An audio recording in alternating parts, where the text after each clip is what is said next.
Welcome back to the Knit Crowd as well as yarnspirations.com. I'm your host Mikey. Today I'm going to show you how to do the seed stitch. Now before we begin, the seed stitch is just a combination of terms. So it's very much like the knit stitch. Every row is called the garter stitch. Now knit stitch and one row and then purl in the next is called stockinette stitch. So this is called the seed stitch. So how it is, it's the same row that is going back and forth, but it's just a matter of doing opposite to what is in the row below. So you need an odd number here on the knitting needles in order to get this to work if you want to follow the instructions without being too complicated. So in order to do this, it's just all it is that the first one is going to be knit. Okay, so you're just going to cast on an odd number and then you're just going to knit the first one and then purl the next. That's all you have to do, all the way down. So knit the next, and you get faster and faster at transferring those knitting needles or that yarn around in order to do this kind of stitch. Okay, so all you're just gonna do is continue to knit one, purl one, and continue to do that all the way down the row, just like you see.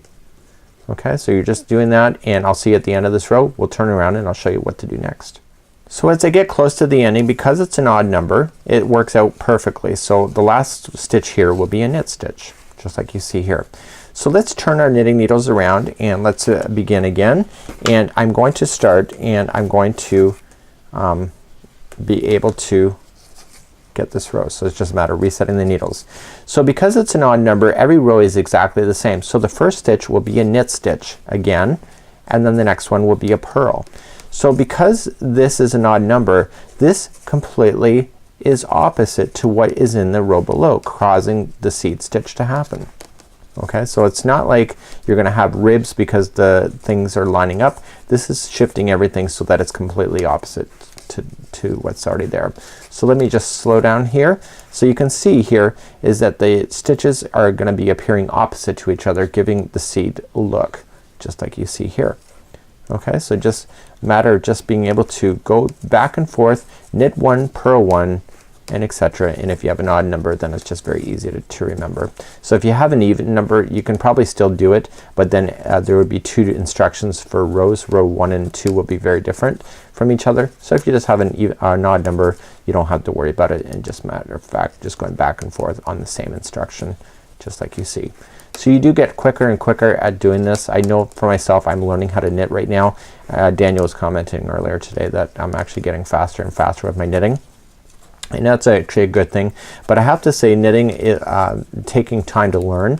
It does take time. Speed comes with practice in order to get that to go. Okay, so I'm working my way all the way down the row, just like you see. I'm gonna finish off this row and then call today's video quits for today. Also, it's a lot easier with the double-ended knitting needles if you're ever, or sorry, with the circular knitting needles as well. You don't have to worry about so many sticks hanging out of your hands on the other side other than a cord.